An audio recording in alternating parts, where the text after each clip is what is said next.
같이 앉으셔서 찬송가 43장을 부르겠습니다.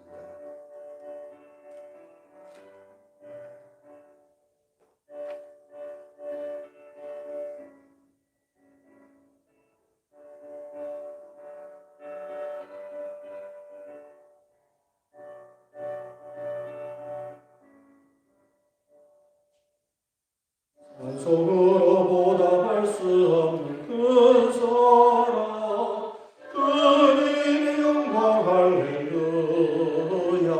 형제 자매 모두 함께 모여 찬송해. 그님의 영광 할렐루야. 하나님의 자녀여 크게 찬송 부르며 밝고 거룩한 길로 기쁨으로 나아가 그의 보좌 앞으로 속히 들어가겠네. 주님의 영광 할렐루야. 우리 받은 그 큰 은혜 받을 수 없나.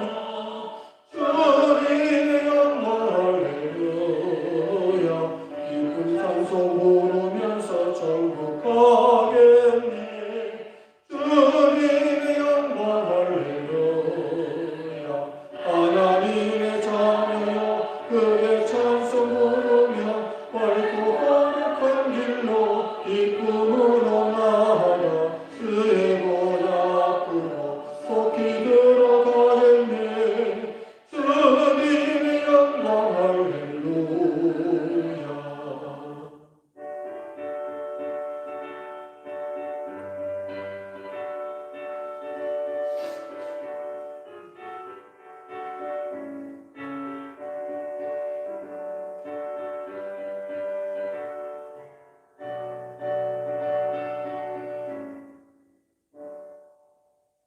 잠시 후에 우리 모두 주를 보겠네.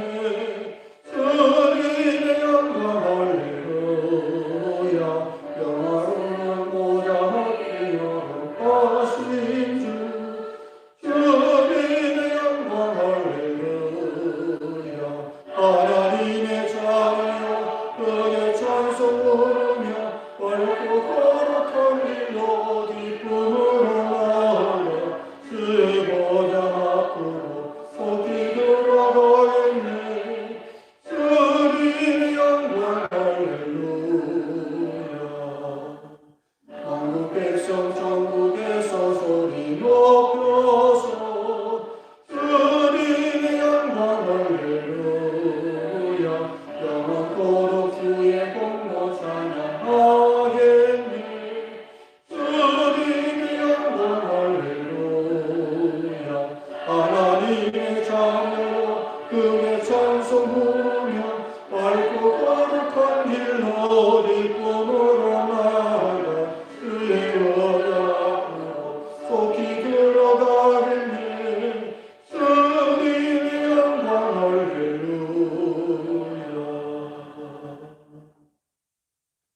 교동문 39번을 교도하겠습니다. 너희 목마른 자들아 물러 나오라. 돈 없는 자도 오라.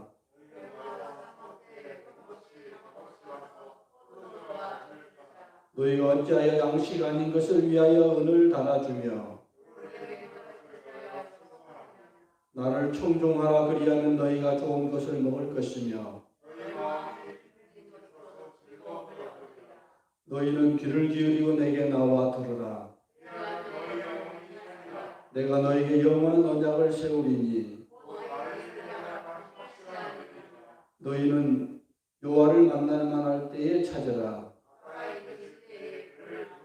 악인은 그 길을 불의한 자는 그 생각을 버리고 여호와께로 돌아오라.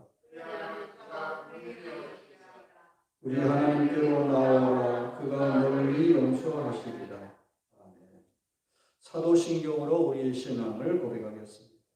전능하사 천지를 만드신 하나님 아버지를 내가 믿사오며 그의 아들 우리 주 예수 그리스도를 믿사오니 이는 성령으로 잉태하사 동정녀 마리아에게 나시고 본디오 빌라도에게 고난을 받으사 십자가에 못 박혀 죽으시고 장사한 지 사흘 만에 죽은 자 가운데서 다시 살아나시며 하늘에 오르사 전능하신 하나님 편에 앉아 계시다가 저녁서 산 자와 죽은 자를 심판하러 오시리라. 성령을 믿사오며 거룩한 공예와 성과 서로 교통하는 것과 사여 주시는 것과 몸이 다시 사는 것과 영원히 사는 것을 믿사옵나이다. 찬송가 421장을 부렸습니다.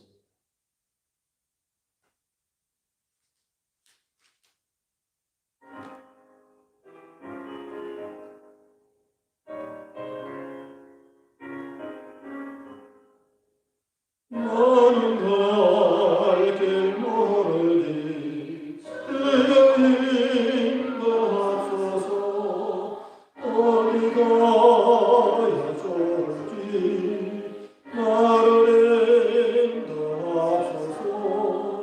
어디 가야 좋을지 나를 인도하소서. 아무것도 모르지 나를 가르치소서. 어찌해야 좋을지 나를 가르치소서. 어찌해야 좋을지 나를 가르치소서.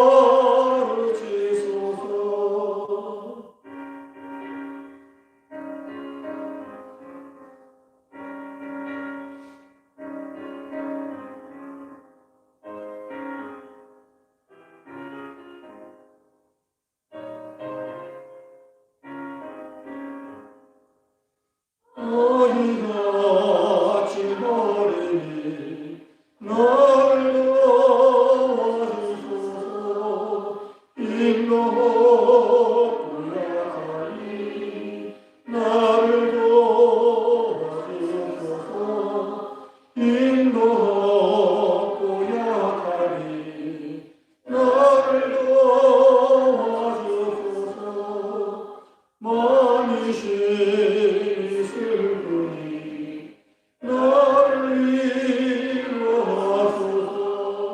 의지 없이 다니니 나를 위로하소서. 의지 없이 다니니 나를 위로하소서.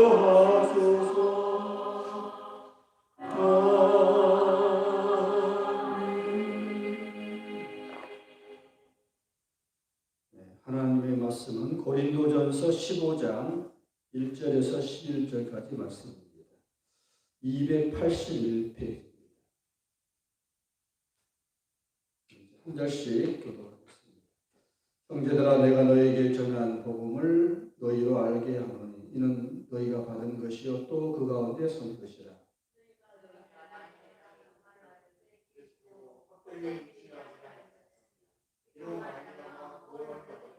내가 받은 것을 먼저 너희에게 전하였노니 이는 성경대로 그리스도께서 우리 죄를 위하여 죽으시고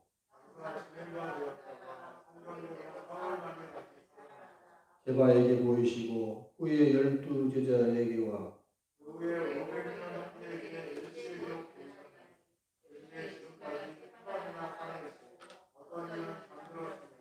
그 후에 야고보에게 보이셨으며 그 후에 모든 사도에게와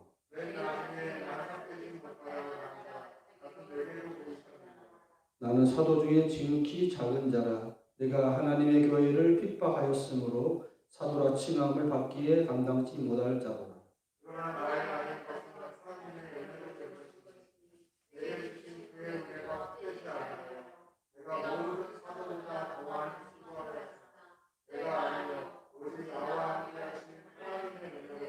다 같이 읽겠습니다. 그러므로 내가 너희와 같이 전파하니 그리고 주같이 믿어옵니다. 이제 이 말씀에 의지하여서 헛되지 않는 은혜라는 제목으로 하는 말씀을 대언하겠습니다. 휘트 브레드 문학상은 영국 최고의 문학상입니다. 1989년도 이 상의 수상 작품은 크리스토퍼 놀란의 시계의 눈 밑에서 라는 작품입니다. 이 작품은 그 작가의 자서전적인 소설입니다. 놀라는 3세의 뇌성마비가 됩니다. 그가 의사표시를 할 수 있는 것은 오직 눈밖에 없습니다. 말도 할 수 없고 들을 수도 없고 손을 움직일 수도 없습니다. 이에 그는 자기 이마에 작은 막대기를 붙여서 그걸로 좌판을 찍는 형식으로 타이프를 쳤습니다. 이렇게 해서 타자기를 한 장 찍는데 12시간이나 걸렸다고 합니다. 그런데 어떻게 해서 그런 장애자가 위대한 시인이고 소설가가 될 수 있었는지 참 대단하죠. 그런 질문을 많이 받았겠죠. 그래서 그는 이렇게 대답했다고 합니다. 주변 사람들이 나를 내 모습 그대로 받아들였기 때문입니다. 라고 한마디로 그렇게 이야기했다는 거예요. 모든 사람들이 나의 모습을 그대로, 있는 그대로 받아줬기 때문에 오늘 내가 이렇게 되었다. 라는 말이죠. 실존주의 철학자 키에르케고르의 유명한 그 죽음에 이르는 병이라는 책에 우리 인간이 절망할 수밖에 없는 두 가지 이유를 설명합니다. 첫째는 자기가 아니기 때문이다. 이게 무슨 말이냐면은 사람들은 누구나 어떤 이상적인 모습을 그리지요. 잘생겼으면 좋겠고, 공부도 잘했으면 좋겠고, 돈도 많았으면 좋겠고, 거기에 교양도 있고, 모든 사람에게 존경과 사랑을 받는 존재가 됐으면 좋겠고, 재능도 뛰어나고, 노래도 잘하고, 키도 훤칠하고, 인물도 잘났으면 좋겠다. 뭐 나름대로 어떤 자기의 어떤 이상적인 모습을 그려보지요. 그런데 현실은 그렇지 않다는 거죠. 자기가 그리는 이상과 현실이 너무 괴리가 커서 거기에 절망한다는 거예요. 볼품이 없어요. 자기가 자기 자신을 봐도 너무 볼품이 없다. 가진 것도 없다. 아는 것도 별로 없다. 왜 이렇게 못났는지 모르겠다. 그래서 절망한다는 거예요. 두 번째로 자기가 절망한 이유가, 우리 사람이 절망한 이유는 내가 나이기 때문에 절망한다. 즉 자기의 모습이 도대체가 마음에 안 드는 거죠. 흔히 그 예쁜 여자들이, 젊었을 때 예뻤던 여자들이 나이가 들면 추해지잖아요.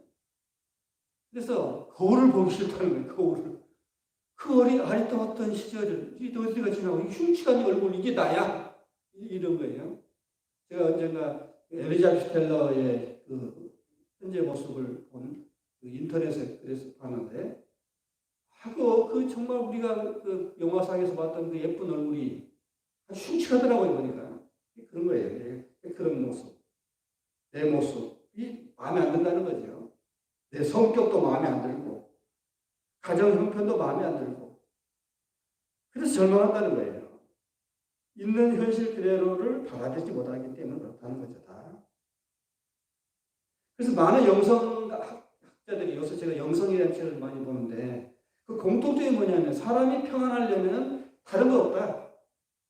있는 현실 그대로를 받아들이는 것이다.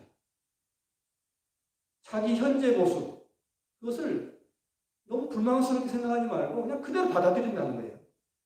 인생이 이런 거지, 뭐 이런 거예요. 그대로 받아들인다는 거예요. 우리 기독교식으로 얘기하면 하나님의 뜻이다. 하나님의 섭니다. 내 주, 금방 우리 찬송 불렀잖아요. 내 주의 뜻대로 행하시옵소서. 이게 다음이 설명 끝나가는 찬송인데, 내 주의 뜻대로 행하시옵소서. 그대로 현실 그대로 받아들이면 마음이 평화롭다는 거예요. 근데 그러지는 못한다는 거예요. 그러지는. 우리가 다른 사람을 볼 때도 있는 그대로를 받아주지 못하고, 또 나도 나 자신을 볼 때 있는 그대로를 받아주지 못하고, 그래서 늘 절망스럽고 평화롭지 않다. 이런 거죠. 자, 이제 이런 전제를 가지고 오늘 본문으로 이제 진입에 들어가겠습니다. 사도 바울에 대한 이야기죠. 사도 바울 하면은 참 대단한 사람이에요. 우리 기독교를 설계한 사람이다. 쉽게 말하면 우리 기독교라는 종교를 설계한 사람이에요. 물론 예수님이 주지요. 중심이지만은, 근데 그걸 가지고 예수님의 모든 행적, 가르침, 모든 것을 가지고 기독교라는 어떤 종교를 설계한 사람이 사도 바울이에요. 그러니까 우리 신약의 27권 중에 절반, 13권이 사도 바울의 책이잖아요. 사도 바울이 우리 기독교의 교리를 만든 사람이죠. 그런 점에서 보면 사도 바울이 대단한 사람이죠. 대단한 사람인데, 그가 참 예수를 핍박하던 자에서 예수를 전하는 사도로 변하는 놀라운 변신. 이거 참 놀라운 이야기죠. 그 이야기를 이제 쭉 하면서 오늘 본문이 그 내용인데, 사도 바울도 자기 자신의 모습에 대해서 굉장히 못마땅히 생각하고, 그러니까 대개 보면 남을 미워하고 남을 막 이렇게 흔히 막 비난하고 막 공격하는 사도 바울의 젊었을 때 모습이잖아요. 예수쟁이도 다 잡아 죽여야지. 근데 대개 보면 그렇게 남에 대한 공격적인 사람들은 되게 일그러진 자아상을 갖고 있어요. 자기 자신에 대해서 불만이 가득한 거예요. 그거를 밖으로 투사시키는 것이 남을 학대하고 못살게 굴고 비난하고 이런 데로 투사가 되죠. 대개 보면 자기가 해피하지 못하니까 이렇게 남을 괴롭히는 거죠. 그 알려진 바에 의하면 사도 바울은 아주 키도 작고 아주 못생겼다고 그래요. 못생겼다고. 볼품없고. 그리고 건강도 시원치 않고 말하는 것도 어눌하고 글씨도 잘 쓸 수 없었다고 그래요. 그래서 우리가 알고 있는 사도 바울에서 모든 글씨는 디모데라든지 이런 제자들이 썼어요. 제자들이. 옆에서 불러주면 사도 바울이 불러주면은 필사하는 사람은 따로 있었다는 거예요. 그 정도로 안재지 있었다. 눈이 안 좋았다. 그리고 정신적인 참남.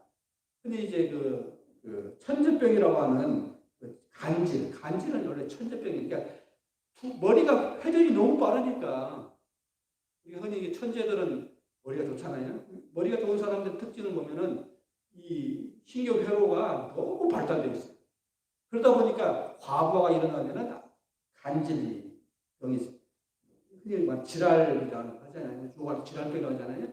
좀 약간 속된 말이지만은 그런 간질병조차도 있었던 사람이었다는 겁니다. 그런데 그가 또 잘난 게 너무 많아요. 로마 시민권자, 오늘날 미국 시민권자예요. 누구도 건들 수 없는 참 대단한 특권이고 또 타르소 출신이면서 헬라 철학에 능통한 사람이고 가말리알 문화에서 아주 율법에 능통한 사람이고 아주 요새식으로 말하면 박식한 사람이죠. 박식한 사람이고 종교적으로 볼 때도 바리새인 중에 바리새인으로서 정말 잘난 사람이죠. 그런 수많은 좋은 조건을 갖추고 있으면서 또 이제 약한 모습을 볼 때 고통이 심합니다. 원래 그런 거예요. 잘난 사람들이 자기의 그 조그마한 약점을 보면 견딜 수 없잖아요. 그런 점에서 보면 굉장히 절망할 수밖에 없는 사람인데 오늘 본문에 보면은 나의 나대는 하나님의 은혜로다. 그래서 이제 어떤 뭔가 깨달음의 경지에 오른 사람의 어떤 신앙 고백을 들을 수 있습니다. 왜 그런 식으로, 왜 그렇게 그가 불평, 불만, 절망스러웠던 사람이었는데 그런 사람이 되었느냐? 뭔가 자족하고 평화로운 사람이 되었느냐? 그 비밀이 어디에 있느냐? 오늘 이제 그거를 한번 살펴보겠습니다. 헛되지 않는 은혜. 오늘 설교 제목을 헛되지 않는 은혜.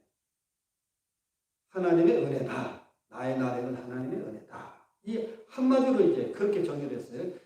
그러니까 그것이 깨달아지는 순간 마음에 평안이 오더라는 거예요. 절망스러웠던 사람이 마음에 평화가 오더라는 거예요. 그런 이야기를 한번 오늘 해보겠습니다. 첫째, 인생은 자기 뜻대로 되지 않습니다. 우리가 인생을 살아보면 자기 뜻대로 되지 않는 일이 더 많죠. 자기가 계획했던 거 안 된 경우들이 더 많죠. 거기에 많이 절망을 하지요. 사도 바울도 보면은 예수를 만나기 전과 전후가 달라지잖아요. 예수를 만나기 전에 철저한 율법주의자입니다.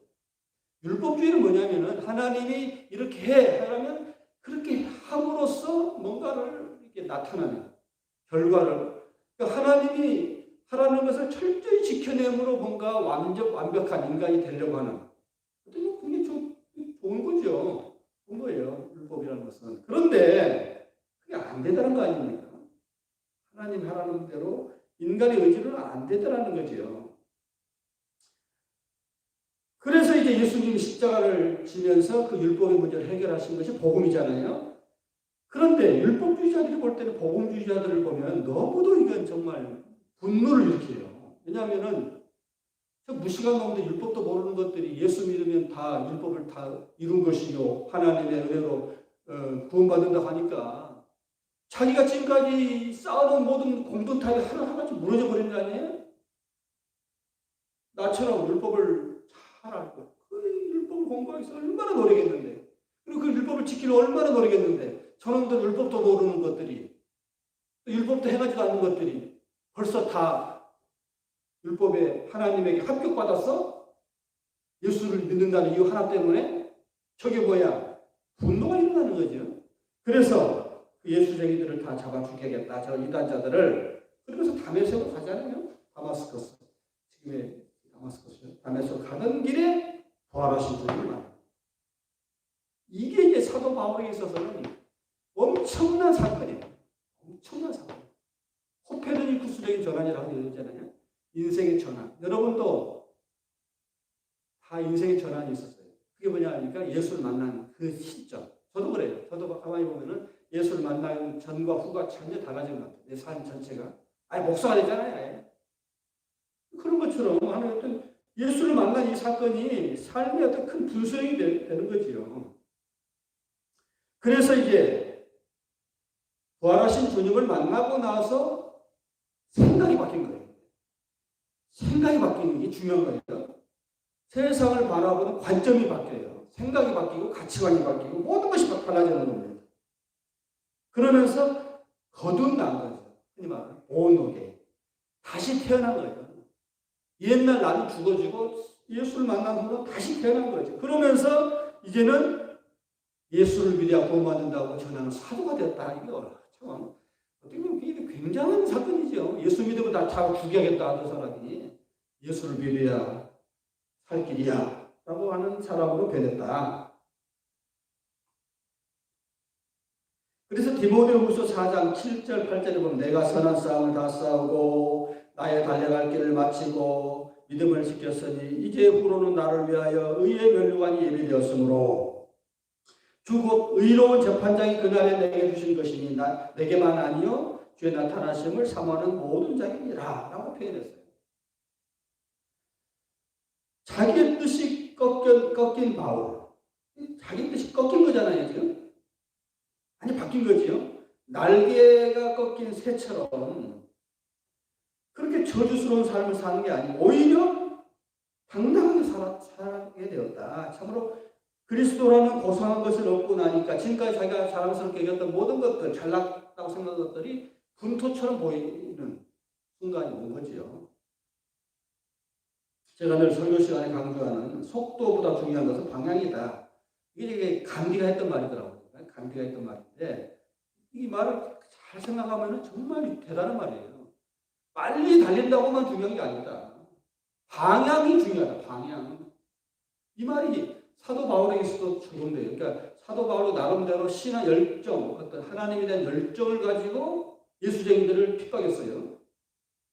저놈들이 어디 하나님을 모독해? 이러면서 시작했단 말이에요. 근데 알고 보니까 그 정말 대단한 그 열정적인 그것들이 방향이 틀렸더라는 거죠. 속도는 빨랐는데 내가 속도는 아주 빠르게 했는데 방향이 틀렸더라면서 방향을 튼 거 아니에요? 이 시점이 중요한 거죠. 우리가 흔히 우리 교인들 중에서도 또 우리 목회자들 중에서도 그런 분들이 많아요. 열심히지요. 누구나 정말 열심을 하려고 해요. 남들에 비해서 정말 열심히 있는 사람이 있어요. 속도가 빠른 거죠. 그런데 방향이 틀리면 이게 참 놀라워요. 방향이 틀리면. 어떤 회사에서 사원이 열심히 일하는 건 참 좋은 거죠. 그런데 최고 대표, 그 회사의 대표와 방향이 틀리다. 회사의 대표는 이렇게 회사를 이끌고 가고 싶은데 자꾸 엉뚱한 방향으로 열심을 낸다. 그러면은 이건 안 되는 거죠. 안 되는 거예요. 그런 사원은 오히려 회사에 마이너스가 되는 거죠. 하나님의 일을 한다고 열심으로 신앙생활하는 성도들도 그렇고 교육 목회자도 그렇고 그 열심히 하나님의 뜻과 다를 때에 문제가 생기는 거죠. 사도 바울도 그걸 깨달은 거예요. 하나님이 방향을 돌려준 거죠. 오늘 우리를 한번 살펴봐요. 하나님 나 열심히 하는데 왜 이래요? 이게 하나님 잘못됐습니까? 내가 잘못됐습니까? 이럴 때는 내가 이 방향이 틀렸는가? 한번 자신을 한번 돌아봐야 합니다. 그래야만이 불평, 불만, 원망이 사라지는 겁니다. 내가 잘못해놓고 하나님을 오버하는 거예요, 지금. 내가 열심으로 신앙생활하고 하나님 왜 그러세요? 속도는 빨랐는데 방향이 틀린 거죠, 지금. 방향을 바꿔야지. 사도 바울이 그걸 깨달았다는 거예요. 나름은 자기는 열심으로 한다고 하고 하나님을 위한다는 열심히 알고 보면은 자기의 욕망을 위한 것일 수가 있습니다. 하나님의 영광을 위한다면서 그렇게 포장은 거창하게 하지만은 실은 자기 욕심을 채우는 성도들, 목회자들이 많죠. 베드로 이야기를 한번 생각해 봅시다. 내가 이제 십자가를 져야 돼. 예수님이 신앙고백을 들었잖아요. 주는 그리스도이시오 살아계신 하나님 아들입니다. 그래, 너 차렸다. 하면서 이제 십자가 이야기를 꺼내죠. 이 정도 됐으니까 십자가 이야기를 해도 되겠다.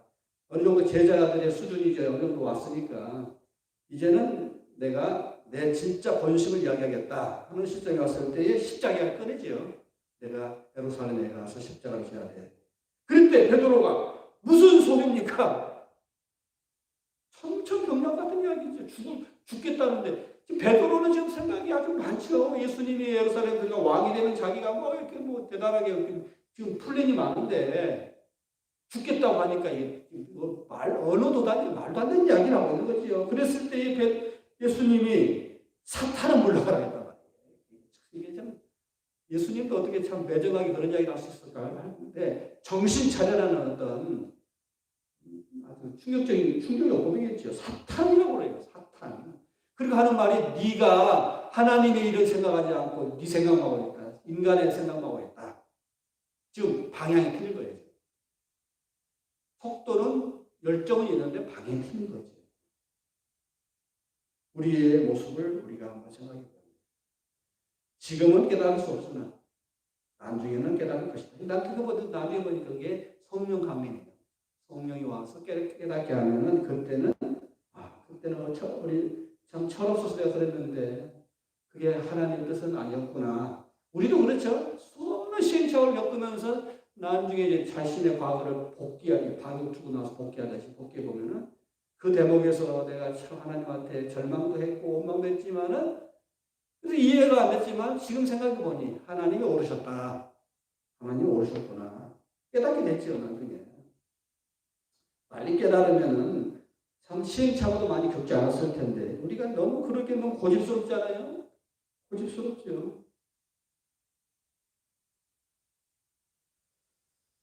하나님은 주의 종을 통해서 말씀을 통해서 이렇게 생각이 바뀌어지기를 원하지만 그게 안 통할 때는 나중에는 아주 강압적인 방법으로 현실 속에서 고통을 주셔요.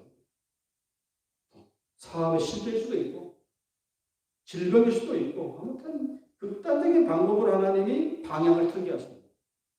어떤 권사님이 사랑하는 아들이 교통사고로 장애자가 됐습니다. 얼마나 원망스럽겠어요. 권사님이니까 나름대로 열심히 했지 않겠어요? 그러니까 인정받은 권사가 됐지 않겠어요? 나름대로 열심히 기도했고 열심히 봉사했는데 하나님이 나한테 이럴 수가 있나? 이게 자연스러운 반응일 수 있죠. 한참 하나님을 원망하고 절망에 빠졌는데 그러던 어느 날 기도원에서 기도하다가 하나님의 음성이 잔잔한 음성이 들려왔어요. 너는 이제부터 장애자를 위해서 선교해라. 3년 하나님의 음성이 들리는 거예요. 그러면서 이제 평생을 이제 그때부터 장애자 선교에 나섰다 하는 이야기입니다. 그러니까 이런 얘기, 극단적인 이야기예요, 이게. 극단적인 이야기지만 고난에는 반드시 하나님의 뜻이 있는 거죠. 인간적으로 참 자기 나름대로 계획도 많지만 하나님은 계획은 이런 것이었다. 라는 것을 빨리 받아들여야 돼요. 그래야 하나님의 은혜가 헛되지 않는 거예요. 그래서 헛되지 않는 은혜라는 표현을 썼어요. 헛되지 않는 은혜. 그 다음 두 번째, 기도는 내 뜻을 관철시키는 게 아닙니다. 그러니까 우리가 범하기 쉬운 오류 중에 하나가 기도를 자꾸 자기의 뜻을 관철시키는 것으로 생각해요. 떼쓰는 거. 우리가 어릴 때는 때를 많이 썼잖아요. 막무가내 때를 쓰죠. 그때는 통해요. 어린아이니까 뭘 알아요. 똥오줌도 못 가린 놈. 그러니까 그냥 다 해주지요. 그런데 조금씩 이제 성장이 되면, 성장하기 시작, 이제 학교도 가고, 또 뭔가 좀, 커져서 이제 생각도 있고 그러면은, 그때부터 때를 쓰면, 그거 안 들어주죠, 부모가. 왜? 너 이제 컸어. 너 이제 때 쓸 그런 군번이 아니야. 너는 이제 컸기 때문에 이래서는 안 돼. 라고 꾸중도 하고, 매도 때리고, 막 이러잖아요. 성장한 거예요. 그러니까 그 정도로 왔을 때는 부모의 뜻을 받아들여야 할 때는 우리 한국 교인들이 제가 늘 강조하지만 똑똑한 국민학교 유학생이다. 늘 하는 말, 목회자들이 늘 하는 말이에요. 우리 교인들은 똑똑한 국민학교 유학생 다 아는 것 같아, 자기들이. 근데 국민학교야. 중학교, 고등학교, 대학교가 성장을 해야 하는데 아직도 자기 뜻만 관철시키는 떼쟁이들만 있다. 내 뜻대로 마옵시 아버지 뜻대로 하세요. 이 정도가 돼야 하는데 그렇다는 거예요. 1942년 11월 28일 미국 보스턴 대학에 미국 미식 축구 선수들의 이야기가 유명합니다. 그날 그 해에 마지막 경기가 있었습니다. 상대편은 홀리 콜로스라는 팀인데 보스턴 대학은 그 경기 전부터 모든 시합에 늘 승리했던 아주 강한 팀이었어요. 그런데 상대방 팀은 아주 약팀이에요. 그래서 누가 봐도 이 게임은 질 거라고 생각도 안 하는 거예요. 그래도 우리가 약팀이다고 약보지 말고 최선을 다하자 하면서 이제 경기를 임했는데 져버렸어요. 누구도 승리를 의심하지 않았는데, 그리고 승리 후에 있을 자축 파티까지 다 준비해놨는데 결과는 의외로 참패가 되었습니다. 기이한 현상입니다. 그래서 이제 파티고 뭐고 집으로 다 간 거예요. 하나님을 원망하면서. 그런데 놀랍게도 그 대학이 축하 파티를 하려고 했던 그 나이트 클럽이 화재가 나서 지난 밤에 491명이 죽었다는 기사가 신문에 뜬 거예요. 이게 무엇을 말합니까? 내 기도가 다 응답된 것이 좋은 것만 아니다. 우리는 기도가 응답된 것만 좋은 거고 응답되지 않으면 싫은 것이다 이렇게 생각하잖아요. 그런데 가끔은 응답되지 않는 것도 감사할 일이다. 우리 이제 복음성에 보면은 응답하심도 감사, 응답하지 않는 것도 감사, 장미꽃에도 감사, 가시에도 감사. 그러니까 제가 소주에 이제 말했죠. 현실을 그대로 받아들이는 것. 이게 참 평온함의 척경이다. 평온함. 현실 그대로 받아들일 수 있는 것. 마음 상하지 말고 그래 하나님 뜻인가 보다 라고 평안한 마음으로 받아들이는 것. 그게 가장 중요한 것이다. 그런데 우리는 하나님 왜 그러세요? 이렇게 따지죠. 하나님 무능하신가? 하나님 나를 사랑하지 않는 것인가? 뭐 이렇게 이제 자꾸 냉담을 하죠. 제가 지지난 시간에 예수님의 그 겟세마네 동산 이야기하면서 예수님도 인간인 거로 한편으로는 하나님이심에서 인간이 아니까 또 인간적인 측면에서 십자가를 앞두고 자꾸 피하고 싶은 거예요. 다른 길은 있지 않을까? 인간을 구원할 수 있는 게 다른 길이 있지 않습니까?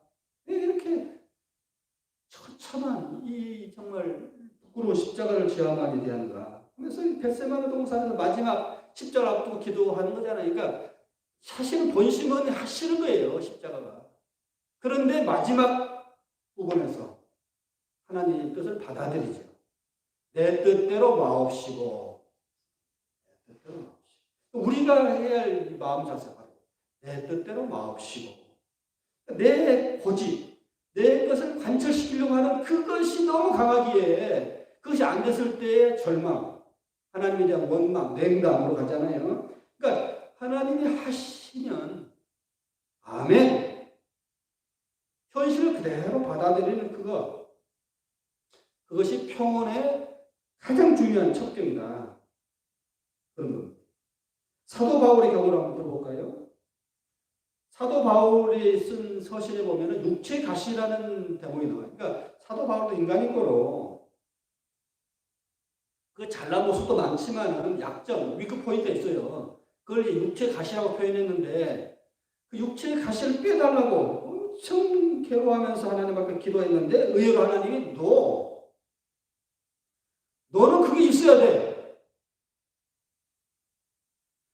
그 가시가 빼진 거 아니야. 육체가 있어야 돼. 그게 너한테도 좋아. 이러단 말이에요. 그러니까 굉장히 인간적으로 볼 때는 절망스러운 응답이잖아요. 빼달라는데 네 은혜가 네게 족하도다. 그러면 사실은 말씀이 그 약한 데서 온전해진다 하는 묘한 말이 나와요. 참 묘한 거예요, 이게. 기독교의 진리들이 굉장히 파라독스가 많아요. 아이러니가. 굉장히 세상적인 생각과는 다른.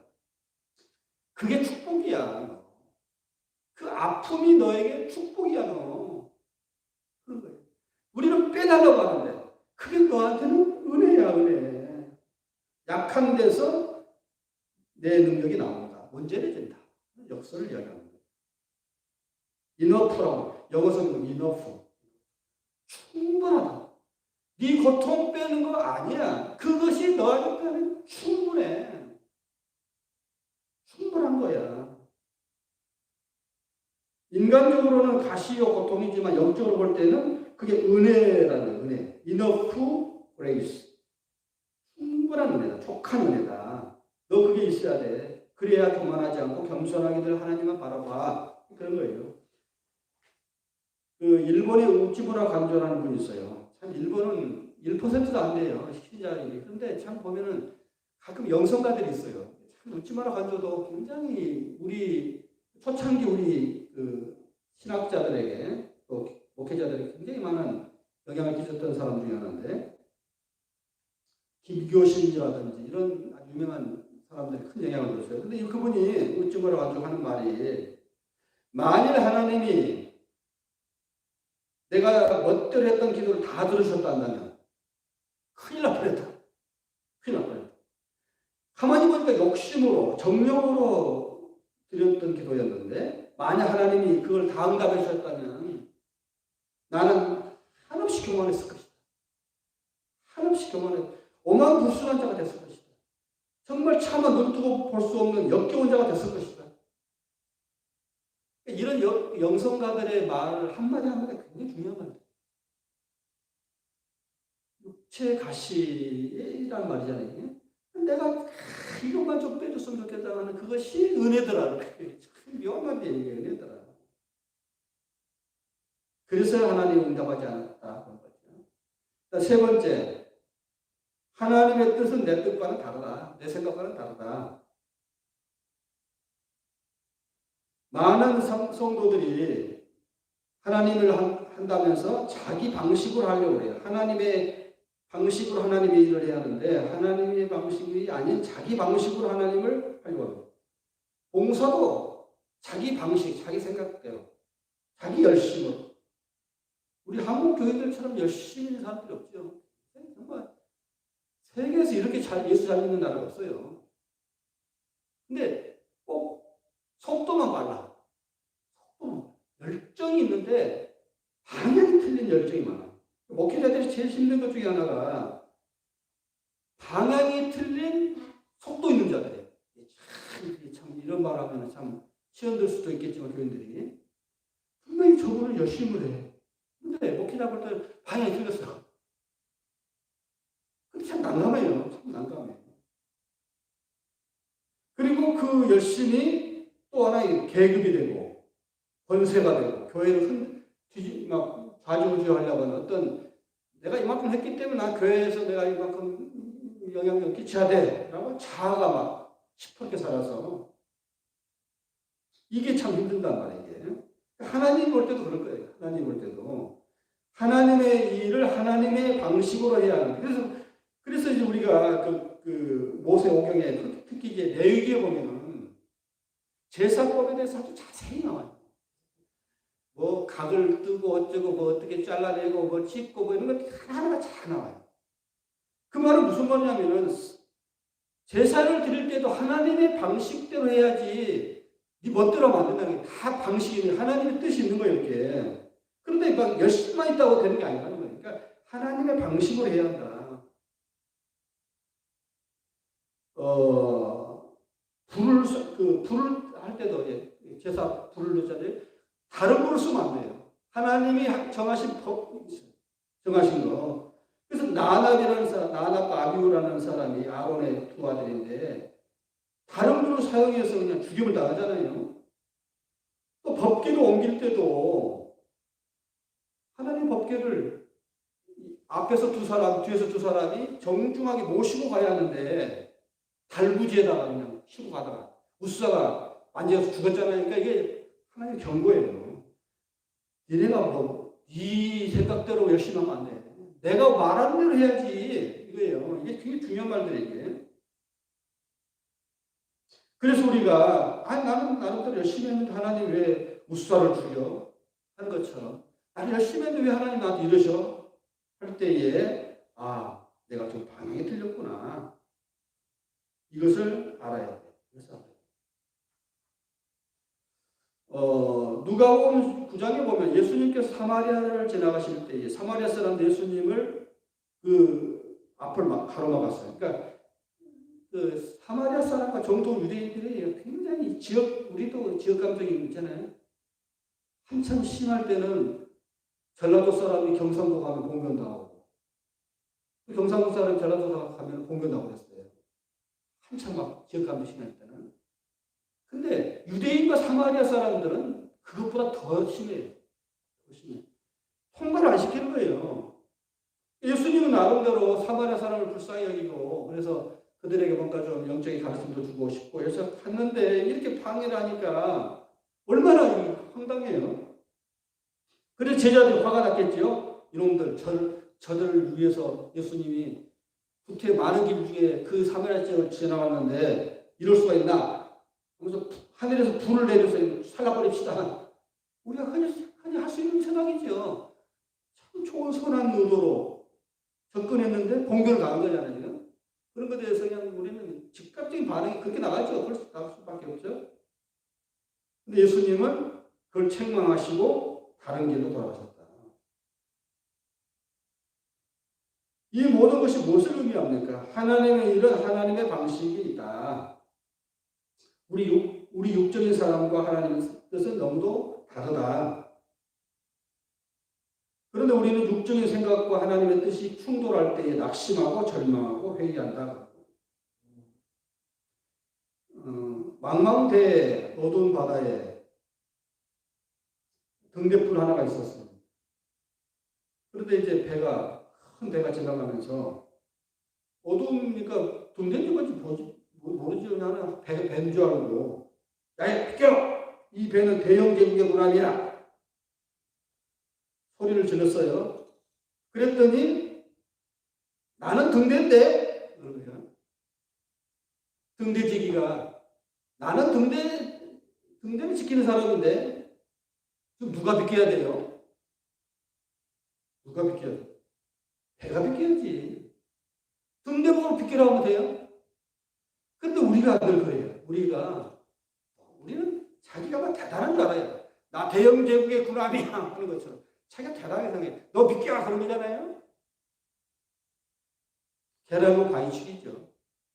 하나님과 부딪혀서 깨지는 것은 계란이지.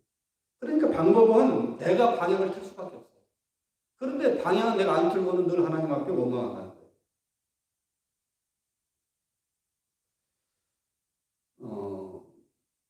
큰 시험에 들지 않는 가장 좋은 것은 하나님의 뜻을 빨리 발견하는 거예요. 하나님의 뜻이 여기구나. 근데 내가 생각이 잘못되었구나. 빨리 돌이키면 돼요. 빨리 돌이키면 되고 하나님이 주신 현실을 그대로 받아들이고 평온한 마음으로 받아들이고 또 나의 약점으로 하나님의 은혜를 줍니다.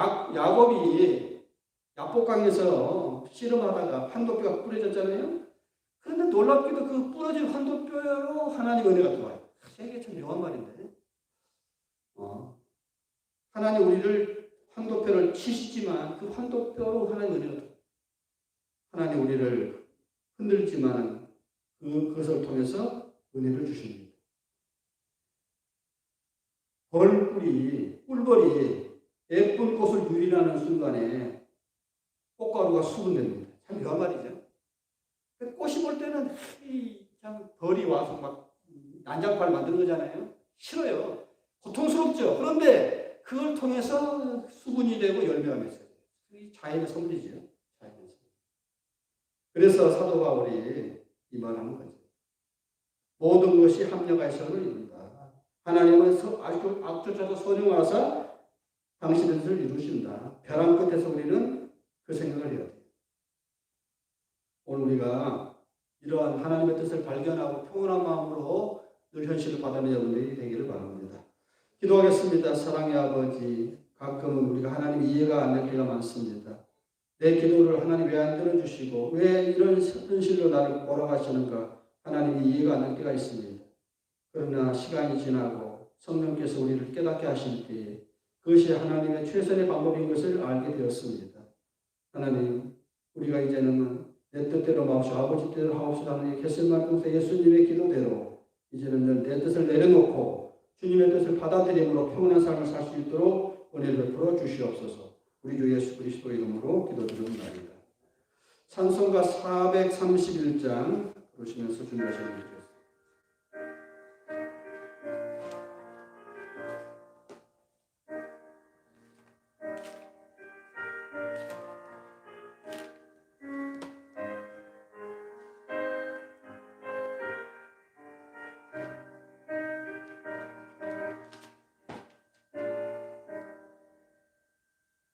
내 주여 그대로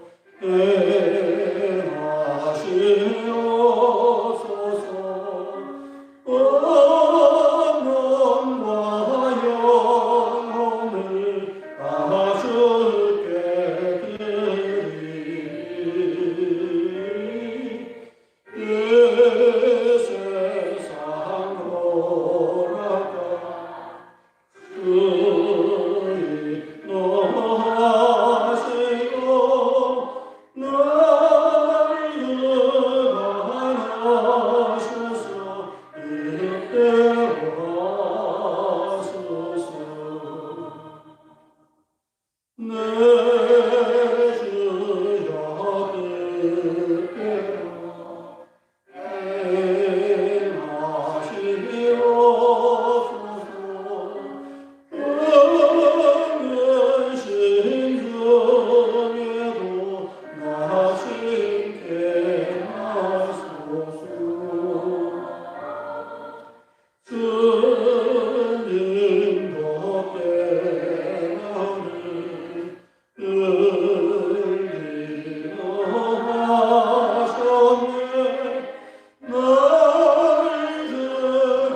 위해서 하나님과 씨름할 때가 너무도 많았습니다.